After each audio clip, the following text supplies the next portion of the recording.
laiguana.tv. 10 años de verdad.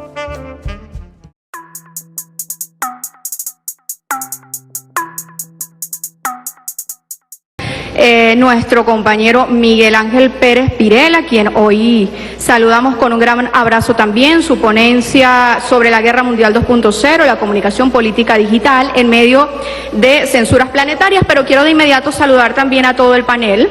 Se trata a su lado, a su izquierda, Sabrina Fernández desde Brasil, ella es comunicadora también, Claudia Espinosa desde Bolivia y el señor Fernando Buenabad, quien nos acompaña también en esta mesa número 1. Los micrófonos, las cámaras y el espacio de todos ustedes. Bienvenidos. Miguel Ángel, tu turno. Adelante. Muchísimas gracias. Bueno, muy buenas tardes. Buenas tardes a mis queridos compañeros y compañeras. Pues resulta que a nosotros se nos vendió la globalización como el terreno de la libertad absoluta.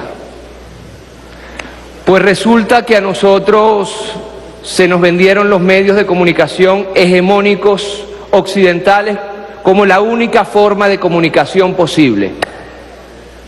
Resulta que a nosotros nos bombardean y nos saquean en nombre precisamente de una pseudo democracia liberal, neoliberal, para corregirme.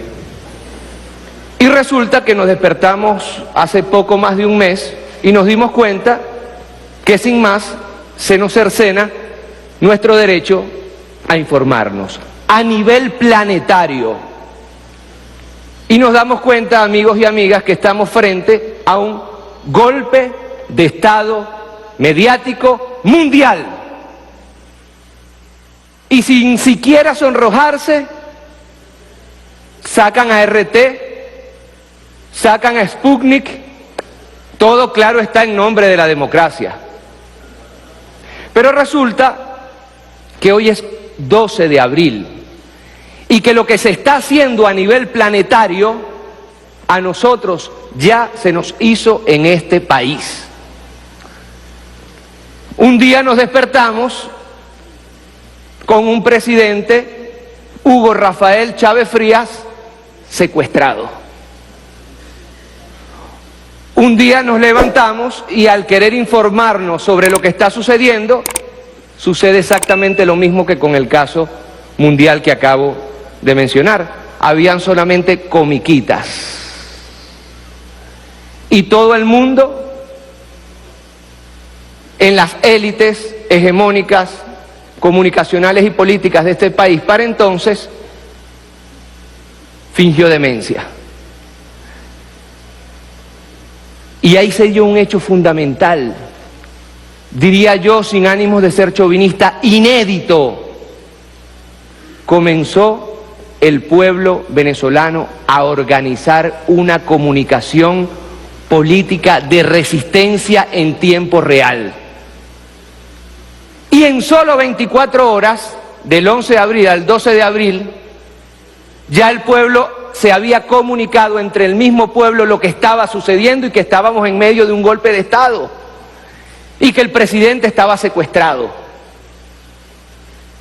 Y a partir de ese momento, creo yo, que comenzó una de las historias más lindas, más enternecedoras, pero a la vez más radicales y más fuertes, que es un pueblo organizado resistiendo un golpe de Estado contra un golpe de Estado a partir de una comunicación popular. Y creo yo que a partir de ese momento se instauró una comunicación chavista.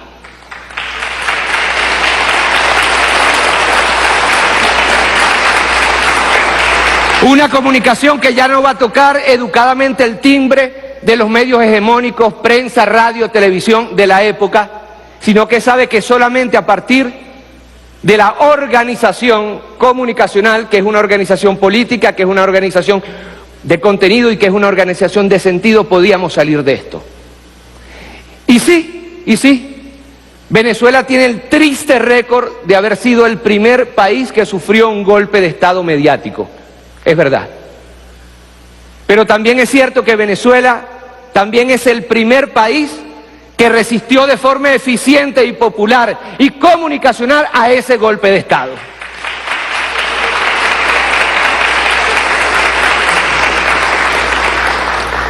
Ya debo terminar. La pregunta es la siguiente: ¿qué hacemos con todo eso? ¿Lo colocamos en una estatua ecuestre y lo veneramos por los próximos años? No, nos vuelven a dar un golpe de Estado.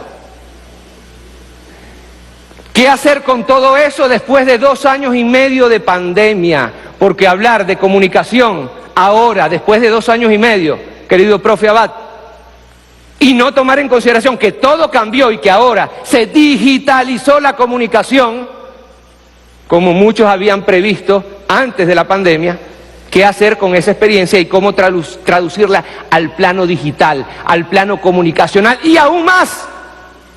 Y aún más. Nuestros países en Latinoamérica y más específicamente en Venezuela tienen una población mayoritaria de menos de 30 años. Para quienes el golpe de Estado del 11 de abril es poco menos que la prehistoria. ¿Cómo comunicar esa experiencia a las nuevas generaciones?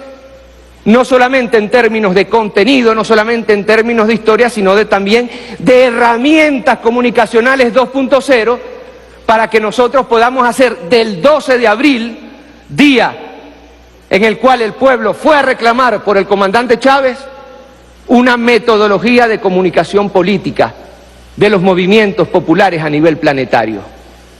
Ese es precisamente el desafío. Y para terminar,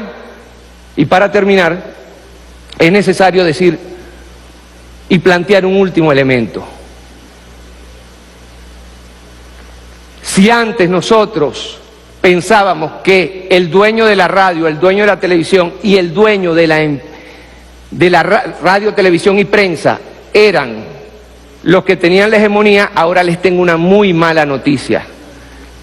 Las redes sociales que tan bien nos vendieron como sinónimo de democracia comunicativa se han convertido en la más grande dictadura planetaria, en la cual ya no simplemente un medio de comunicación nacional o internacional, sino un empresario en Silicon Valley puede decidir qué se dice y qué no se dice a nivel planetario. Y cuando yo vi que a uno de los oligarcas, porque ahora resulta que los oligarcas son solamente rusos, nos mandaron a ser oligarcas durante 20 años, el neoliberalismo, y ahora hay que perseguir a los oligarcas. No entendí eso, pero algún día lo haré. Pero cuando los nerds multimillonarios de Silicon Valley apretaron un botón y dejaron a uno de los oligarcas más importantes del planeta, Donald Trump, por cierto, en ese momento presidente de los Estados Unidos, sin Twitter y sin Facebook, yo dije, comenzamos la era de la dictadura global 2.0. ¿Cómo responder a eso? Con 12 de abril continuado. Y por eso estamos aquí hoy. Muchísimas gracias.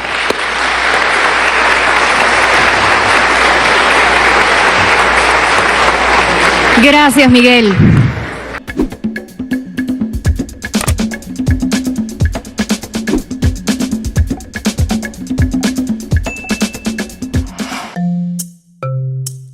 Laiguana.tv, la verdad hecha tendencia.